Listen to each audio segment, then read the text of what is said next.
Yemen के लोकप्रिय जन आंदोलन अंसारुल्लाह के महासचिव ने बल देकर कहा है कि दुश्मनों द्वारा राजधानी सना के लिए एक बड़ी साजिश तैयार की गई थी कि जिसे देश के जियालों ने नाकाम बना दिया है। उन्होंने कहा कि यमनी राष्ट्र इस समय अपने इतिहास में पहले से कहीं ज्यादा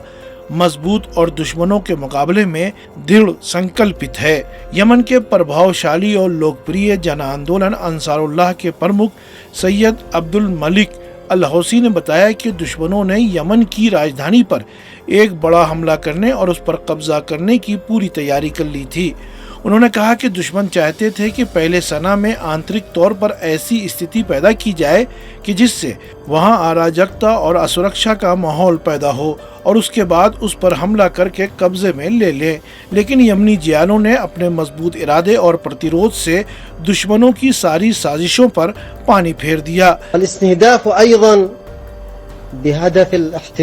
अल आलम टीवी चैनल की रिपोर्ट के अनुसार अब्दुल मलिक अल हौसी ने सना के लोगों से वीडियो कॉन्फ्रेंसिंग के जरिए मुलाकात में कहा कि इस समय जो स्थिति है उसको देखते हुए ये जरूरी है कि युद्ध विराम के लिए प्रयास जारी रखे जाएं। उन्होंने कहा कि इसी संदर्भ में हमने तय किया है कि यमन के सभी प्रांतों के लोगों से सीधे बात करूंगा ताकि उनकी राय को भी मालूम करूं और ताज़ा स्थिति के बारे में उनको बता सकूं।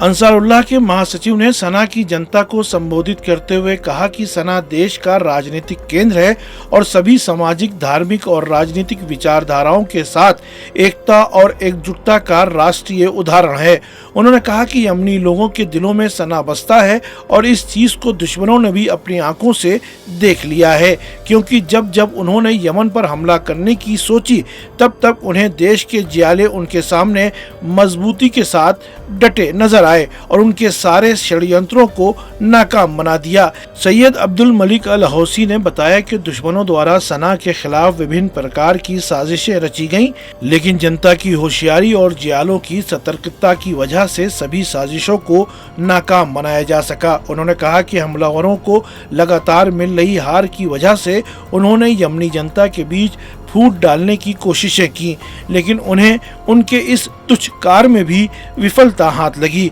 कुल मिलाकर ये माना जा रहा है कि यमन युद्ध आने वाले हफ्तों और महीनों में और भी तेज होगा, क्योंकि अब ये मुद्दा चीन और रूस की भी रणनीति के केंद्र में आ गया है। ये मध्य पूर्व और दुनिया के अलग अलग इलाकों में अमेरिकी पैठ कमजोर करने की लड़ाई है।